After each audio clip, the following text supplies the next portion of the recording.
우즈베키스탄을 소개하고 알리는 TV 우즈베키스탄입니다. 구독과 알람 설정 부탁드리겠습니다. 오늘은 ODA 사업에 대한 이야기를 한번 해볼까 합니다. ODA는 Official Development Assistant 이렇게 되거든요. 공적 개발 지원 뭐 이렇게 말할 수가 있어요.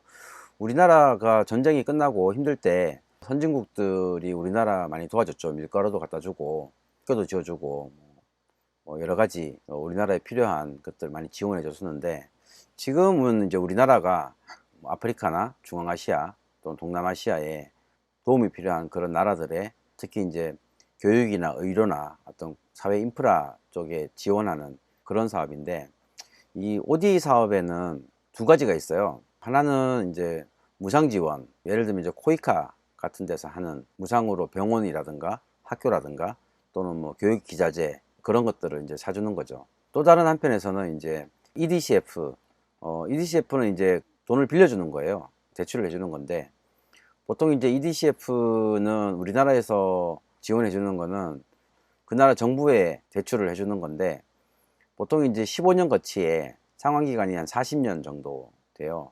그리고 이자도 국가의 신용도에 따라 가지고 0.01%에서 2.5%까지 뭐 이렇게 되거든요. 그러니까 뭐 사실 EDCF 자금을 만약에 0.01% 무이자죠. 대출 받아 가지고 40년 후에 갚는다고 치면 상환하는 금액이 원금의 반도 안 되는 그런 정도로 그 수혜국 입장에서는 굉장히 좋은 거죠. 우즈베키스탄에는 제가 이제 2008년도에 들어가서 그런 우리나라 정부 기관의 ODA 사업들을 제가 옆에서 많이 지켜봤는데, 초기에 2008년도만 해도 기자재 사업 같은 거, 예를 들어서 뭐 학교에 필요한 뭐 컴퓨터라든가 아니면은 기술 교육에 필요한 뭐 설비들, 용접기라든가 이런 것들을 공급해주는 그런 일들이 많았어요. 아니면은 또 하나가 이제 병원에 필요한 기자재, 그런 사업들이 주로 있었는데, 처음으로 이제 좀 규모가 있게 진행된 게 그 타시켄트 세르겔리에 지어진 타시켄트 직업훈련원, 코이카에서 약 한 240만 불, 250만 불 정도 투입을 해가지고 1500평 정도 되는 규모의 직업학교를 지었는데요. 그게 제가 알기로는 초기 단계에 가장 규모가 있는 ODA 사업이었고, 그 이후로도 코이카에서 사마르칸트 직업훈련원, 샤리샵스 직업훈련원, 지금 현재 공사하고 있는 페르가나 직업훈련원, 뭐 이런 것들이 다 ODA 사업으로 무상 지원하는 프로젝트예요. 보통 이제 사마르칸트 직업훈련원 같은 정도 규모를 하려고 그러면 건물 공사비에 또 기자재 비용에 교육 훈련 운영까지 다 포함하면 약 한 최소한 50억에서 100억 사이 정도의 비용이 들어가요. 그런 정도 규모로 무상 지원 사업들은 진행이 되고, 또 하나 이제 EDCF는 이제 수출입은행에서 진행을 하죠. 그 수출입은행에서 주로 추진하는 EDCF 사업은 규모들이 작은 거는 규모가 좀 돼요. 최소 한 500억에서 보통 한 1억 불 정도, 1000억 정도 되는 우리나라 돈으로 그런 정도 규모의 사업들이 많고요.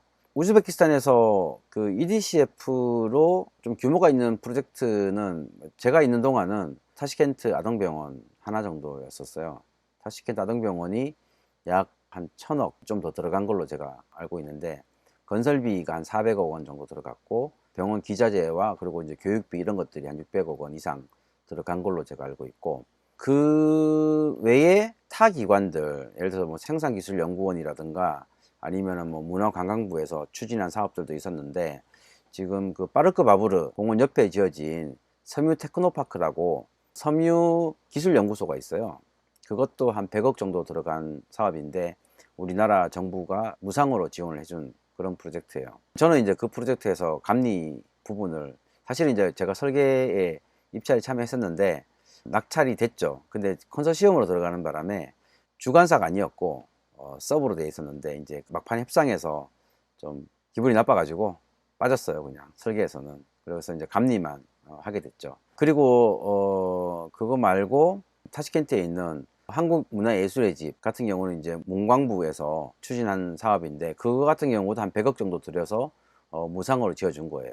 그 건물은 이제 박근혜 정부 때 약속을 해서 추진이 된 건데, 마찬가지로 ODA 사업의 일환이죠. 그거 외에도 이제 눈에 보이지 않게 코이카에서 추진하는 지원 사업들이 많이 있어요. 코이카가 꼭 학교만 지어주는 게 아니고 교육 지원도 하고 기술 지원도 하고 다양한 분야에서 그런 ODA 사업들이 진행되고 있습니다. 현재 예를 들어서 이제 뭐 법제처라든가 건설부라든가 우리나라 다양한 정부 기관들이 우즈베키스탄의 정부 예산으로 무상으로 지원해주는 그런 프로젝트들이 굉장히 많이 있어요. 우리가 알지 못하는 부분들까지 따져보면 전반적으로 그렇게 따져보면 한국 정부가 우즈베키스탄에 무상으로 지원해주는 비용이 매년 100억이 넘는 비용이 될 거예요 아마. 어떤 사람들은 왜 우리나라 세금을 그렇게 퍼주냐, 세금 아깝다고 말씀하시는 분들도 계시긴 하던데, 사실은 우리나라 뿐만이 아니라 일본은 우리나라보다 몇 배 더 많은 비용을 그런 식으로 사용하고 있고, 미국도 마찬가지고, 그거는 어떤 국제사회의 룰 같은 거예요. 우리가 하기 싫다고 해서 안 할 수 있는 게 아니라 의무적으로 하는 그런 부분이기 때문에 오히려 이제 그런 돈들이 더 효율적이고 가치 있는 부분에 쓰이게 하는 그런 고민들을 하는 게 더 맞을 거라고 저는 생각을 하고, 다른 측면에서는 그런 사업들이 한국 기업이 해외에 진출할 수 있는 교두보를 만들어주는 그런 역할들을 또 해요. 예를 들면 타시켄트 아동병원도 한국 기업이 다 공사를 했고, 서면테크노파크, 문화예술의 집 이런 것들도 보면 다 한국 기업이 설계도 하고 공사도 하고 기자재도 납품을 했단 말이에요. 결국은 무상으로 주는 거지만 우리나라 기업이 해외에 가서 기술력을 또는 경험을 쌓을 수 있게 해주는 그런 마중물이 되는 그런 역할들을 하기를 사실은 기대를 하고 하는 거고요. 앞으로도 우즈베키스탄은 굉장히 그 ODA 사업의 집중 지원 국가 중에 하나예요. 제가 알기로도 그 인도네시아나 뭐 베트남도 꽤 많이 해주고 있거든요. 왜냐하면 우리나라 입장에서 봤을 때 그 나라의 경제가 성장하면 우리한테 돌아올 게 더 많다고 보는 거기 때문에, 그런 의미에서 보면 이런 ODA 사업들이 제대로 시행이 돼서 그 나라의 경제 발전에 도움이 되면 될수록 나중에 우리한테 돌아오는 게 더 많은 거죠.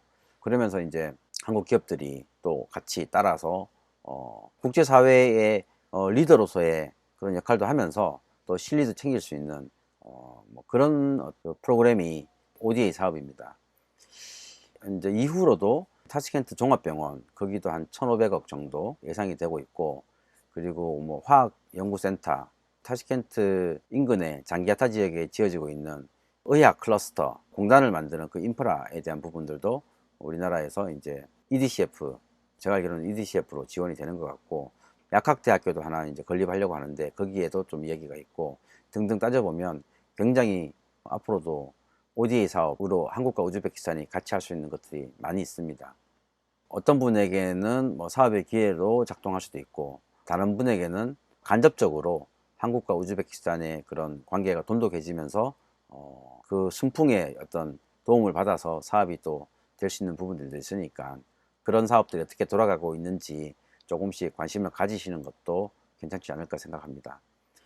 사실은 뭐 EDCF 사업, ODA 사업은 코이카나 수출입은행에서 이야기를 해야 되는데, 프로젝트에 실질적으로 참여를 많이 하다 보니까 그냥 많이 한 김에 이 얘기를 했습니다. 좀 더 깊이 있는 내용들은 또 한번 기회가 되면 또 영상으로 만들어 보도록 하고, 오늘 영상은 여기에서 마치도록 하겠습니다. 좋아요와 알람 설정 부탁드립니다.